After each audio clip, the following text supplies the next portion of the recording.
అందరికీ నమస్కారం. ఈరోజు అపరాజిత అనే కథ విందాం.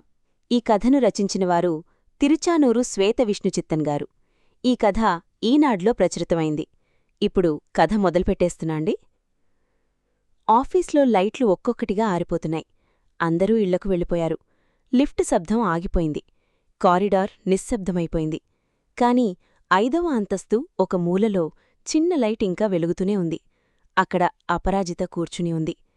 రెజిగ్నేషన్ లెటర్ కర్సర్ మెల్లగా మెరుస్తోంది. ఆ వెలుగు ఆమె ముఖం మీద పడుతోంది. అందులో అలసట ఉంది, అవమానం ఉంది, ఏళ్ల నిశ్శబ్ద పోరాటపు బాధ కూడా ఉంది. డియర్ సర్ అని టైప్ చేసి ఆమె వేళ్లు ఆగిపోయాయి. ఇది మొదటిసారి కాదు. ఆమెకిలాంటి ఆలోచన చాలాసార్లు వచ్చింది. కాని ఈసారి జరిగింది వేరు. ఆమె కళ్ళు మూసుకున్నాయి. జ్ఞాపకాలు వెనక్కి పరిగెత్తాయి. 10 ఏళ్ల అపరాజిత కిటికీ దగ్గర కూర్చొని పుస్తకంలో మునిగిపోయింది. బయట పిల్లలు గోలగా ఆడుకుంటున్నారు. ఆమె కజిన్ నవ్వుతూ, బాబాయ్, ఈ అమ్మాయి ఎప్పుడూ మౌనంగా ఉంటుంది. బయట ప్రపంచంలో ఎలా నిలబడుతుంది అంది. ఆ మాటలు విని అపరాజిత తలదించుకుంది. మనసులో చిన్న గాయం. తండ్రి రామయ్య కూతురివైపు చూసి చిరునవ్వు నవ్వాడు. మౌనం అంటే బలహీనత కాదు తల్లీ. లోతైన సముద్రం కూడా నిశ్శబ్దంగానే ఉంటుంది. కొంతమంది ఎక్కువగా మాట్లాడతారు, కొంతమంది లోతుగా ఆలోచిస్తారు. నా కూతురు రెండో కోవలోకి వస్తుంది. మళ్ళీ ఒకసారి ఇంట్లో గొడవ. అన్నయ్య, ఆడపిల్లకి అంత చదువెందుకు? రామయ్య నవ్వుతూ చెప్పాడు. ఎందుకంటే తను చదవాలనుకుంటోంది. చివరికి పెళ్ళే కదా. నా కూతురు తన దారిని తానే ఎంచుకుంటుంది. ఆ మాటల్లో తన తండ్రి గొంతు పెద్దగా లేదు, కాని చాలా నమ్మకంగా చెప్పినట్టు అపరాజితకు అనిపించింది. తల్లి సావిత్రి రాత్రి పడుకునే ముందు కూతురి తల నిమురుతూ చెప్పేది, నీ జీవితం నువ్వే తీర్చిదిద్దుకోవాలమ్మా. మేము నీ వెనుక ఉంటాం. ముందు నువ్వే నడవాలి.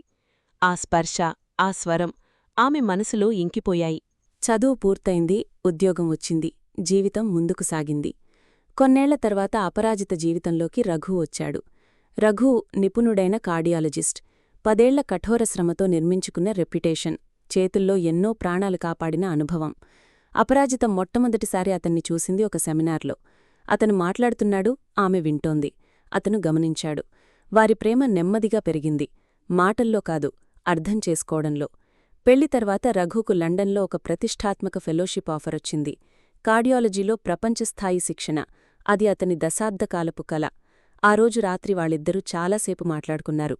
అపరాజిత అంది, నువ్వెళ్ళు రఘు, ఇది నీ జీవితంలో గొప్ప అవకాశం. నా గురించి ఆందోళన పడాల్సిన అవసరం లేదు. డెలివరీ అయిన తర్వాత నేను కూడా అక్కడికొచ్చి ఏదో ఒక పని చూసుకుంటాను. రఘు కిటికీవైపు చూశాడు. కాసేపు మాట్లాడలేదు.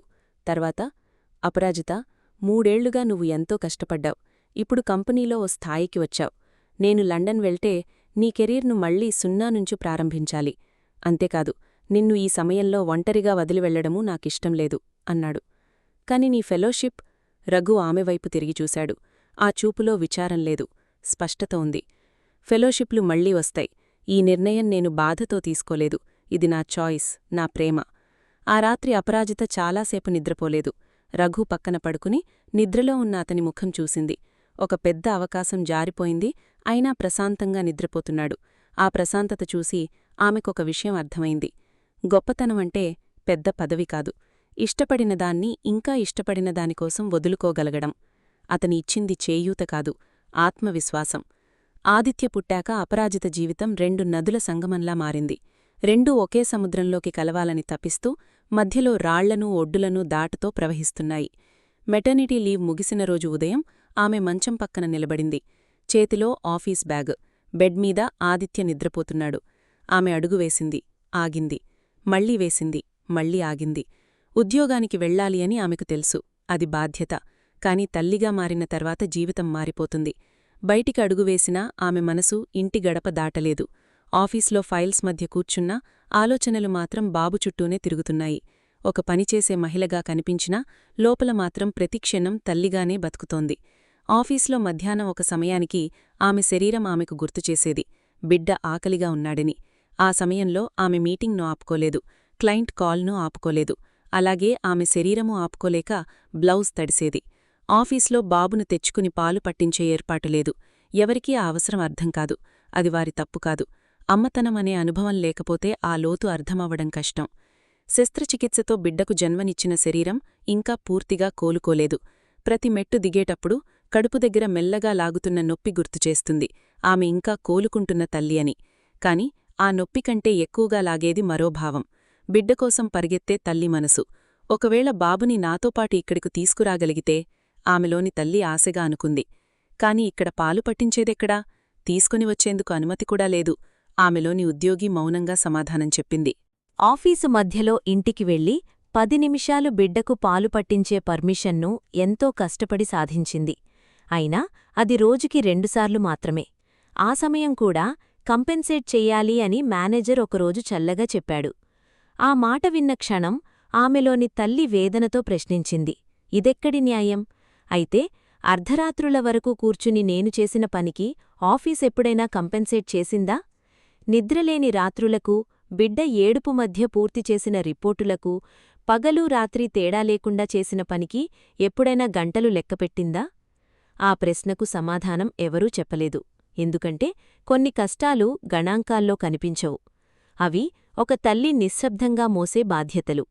ఆఫీసు గోడల మధ్య ఆ నిజం ఎవరికీ వినిపించదు. అక్కడామె ఒక తల్లి కాదు, ఒక ఉద్యోగి మాత్రమే. ఒకరోజు మీటింగ్ మధ్యలో బిడ్డ గుర్తొచ్చి పాలు ధారకడిగితే ఆమె లేచి వెళ్ళింది. తిరిగి వచ్చేసరికి కొంతమంది సహోద్యోగులు నవ్వుతున్నారు.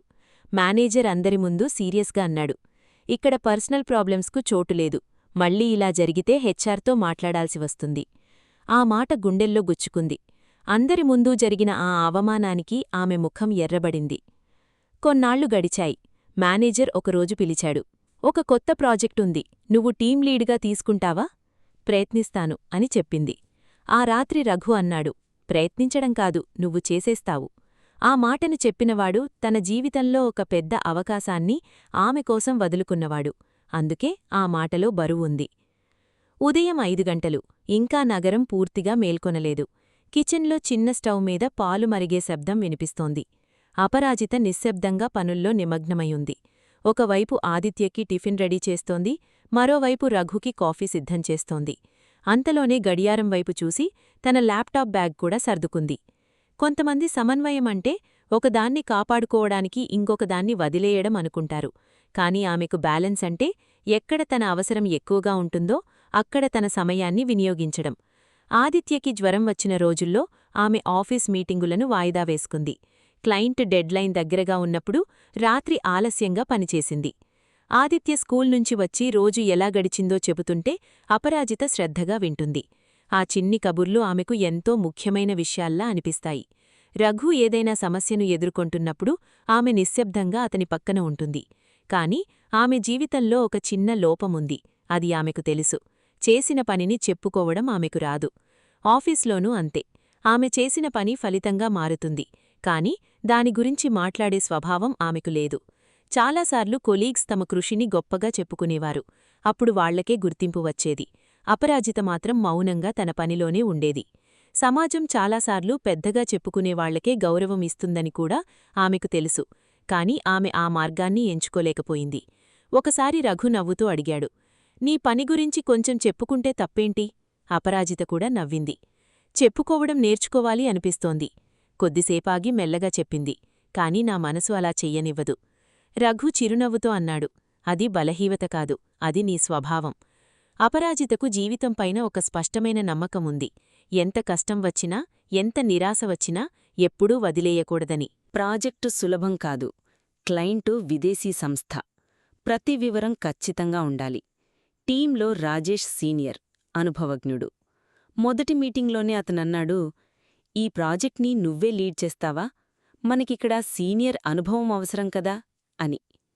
అపరాజిత ప్రశాంతంగా అంది, చేస్తేనే కదా పని తెలిసేది, అనుభవం వచ్చేది. రాత్రులు నెమ్మదిగా పొడవయ్యాయి. ఆదిత్య నిద్రపోయిన తర్వాత ల్యాప్టాప్ తెరుచుకునేది. రాత్రి 2 గంటల వరకు పనిచేసేది. అయినా ఉదయం మళ్లీ లేచి అదే నవ్వుతో రోజు మొదలుపెట్టేది. ఒకరి పని ఆగిపోతే ఆమె సరిచేసేది. ఒకరికి అర్థం కాకపోతే ఆమె వివరించేది.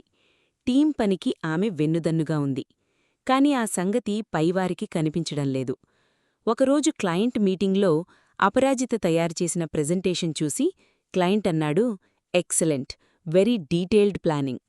వెంటనే మేనేజర్ నవ్వుతూ అన్నాడు, రాజేష్ వర్క్డ్ ఆన్ దిస్. అపరాజిత గుండె ఒక్కసారిగా ఆగిపోయినట్టు అనిపించింది. ఆమె మాట్లాడాలనుకుంది, కాని ఆ గదిలో ఆ క్షణంలో గొంతు రాలేదు.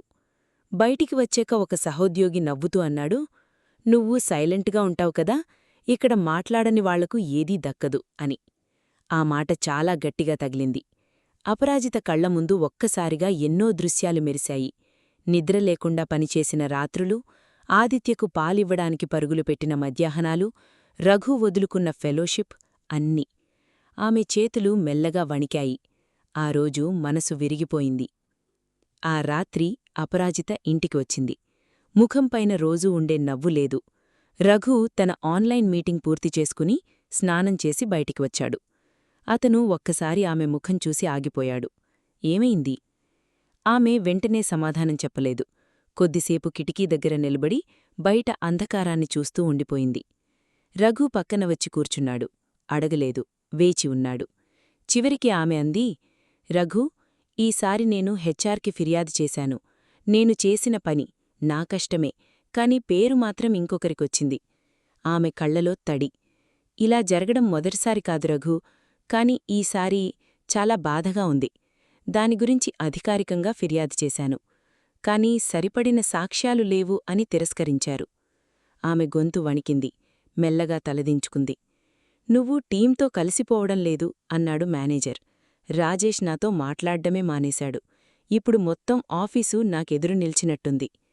రఘు మాట్లాడ్లేదు. అపరాజిత కళ్లలో నీళ్లు. నేను పోరాడాను రఘు. మొదటిసారి నా గురించి నేను నోరు తెరిచాను. ఎన్నాళ్లుగానో మౌనంగా భరించిన తర్వాత ఇది న్యాయమా అని అడిగాను. కాని ఆ ప్రశ్న అడిగిన క్షణం నుంచే నా చుట్ట ఉన్న ప్రపంచం మారిపోయింది. నిన్నటి వరకు నాతో కలిసి నవ్వినవాళ్లు ఈరోజు నా వైపు చూడకుండా వెళ్ళిపోతున్నారు. నేను చేసిన తప్పేంటంటే నా మౌనాన్ని భంగం చేయడం. నువ్వు నాకోసం నీ ఫెలోషిప్ కూడా వదిలేశావు. ఇక్కడ నిలబడ్డానికి నేను ఎంత కష్టపడుతున్నానో నీకు తెలుసు. కాని రఘు, కొన్ని వ్యవస్థలు ప్రశ్నలను సహించవు. అవి విధేయతను మాత్రమే కోరుకుంటాయి. నిజం చెప్పిన క్షణం నుంచే మనల్ని ఒంటరిగా నిలబెడతాయి. ఇప్పుడు నా ముందున్నది ఒకే ప్రశ్న. నా గౌరవం కాపాడుకోడానికి ఇక్కడి నుంచి వెళ్ళిపోవాలా, లేక ఇక్కడే నిలబడి ఇంకా గాయపడడానికి సిద్ధంగా ఉండాలా? రఘుకిప్పుడు అర్థమవుతోంది. ఆమె మనసులో రాజీనామా ఆలోచన ఎందుకు పుట్టిందో. అది బలహీనత కాదు. ధైర్యంగా పోరాడిన తర్వాత కూడా ఫలితం లేకపోయినప్పుడు మనసులో మిగిలే నిశ్శబ్ద నిరాశ. రఘు చాలాసేపు మాట్లాడ్లేదు. కిచెన్లోకి వెళ్లి 2 కప్పుల వేడి పాలు తీసుకొచ్చాడు. ఒక కప్పు ఆమె చేతిలో పెట్టాడు. ముందు ఇది తాగు. ఆ నిశ్శబ్దంలో రఘు మెల్లగా మొదలుపెట్టాడు. నువ్వు ఫిర్యాదు చేశావు. వ్యవస్థ వినలేదు. అది నీ తప్పు కాదు. కొన్ని వ్యవస్థలు నిజాన్ని వినడానికి కాదు, నిశ్శబ్దాన్ని కొనసాగించడానికి నిర్మించబడతాయి. కాని ఇప్పుడు నేనొక ప్రశ్న అడుగుతాను, జవాబు చెప్పు. నువ్వు వెళ్ళిపోతే ఆ వ్యవస్థ మారుతుందా? ఆ మేనేజర్ మారతాడా? కాని రేపు నీ కుర్చీలో ఇంకొక మహిళ కూర్చుంటుంది. ఆమె కూడా ఒకరోజు నీలాగే ఇది న్యాయమా అని అడుగుతుంది. అప్పుడు ఆమె ముందు నిలబడి నేను పోరాడాను అని చెప్పే ఒక్క ఉదాహరణ కూడా ఉండదు. నువ్వు ఓడిపోయాను అనుకుంటున్నావు, కాని నువ్వు పోరాడావు. పోరాటం ఎప్పుడూ వెంటనే గెలుపు ఇవ్వదు. కొన్నిసార్లు అది తర్వాతి మనిషికి దారి మాత్రమే చూపిస్తుంది. ఇప్పుడు నువ్వు వెళ్ళిపోవచ్చు. అది నీ నిర్ణయం. నేను నిన్ను ఆపను. కాని ఒక్కసారి నీ మనసును నువ్వే అడుగు. నువ్వు వెళ్ళిపోతే నీకు శాంతి దొరకవచ్చు. కాని నువ్వు ఇక్కడే నిలబడితే ఒకరోజు ఈ వ్యవస్థ మారే మొదటి అడుగేమవుతావు. అపరాజిత చాలాసేపు మౌనంగా కూర్చుంది. చివరికి మెల్లగా అంది, థాంక్యూ రఘు. ఎందుకు? అపరాజిత చిన్నగా నవ్వింది. నువ్వు నన్ను ఆపలేదు, కాని నా ముందు ఒక దారి చూపావు. ఆ దారిలో మెడవాలా వద్దా అన్నది ఇప్పుడు నా నిర్ణయం. ఆ మాటల్లో ఒక కొత్త నిశ్చయం మెరిసింది. తరువాతి రోజు ఉదయం అపరాజిత ఆఫీస్కు వెళ్ళింది. అదే డెస్క్, అదే ల్యాప్టాప్, అదే టీం, అదే మేనేజర్. కాని ఒక్క విషయం మారింది, ఆమె మనసు.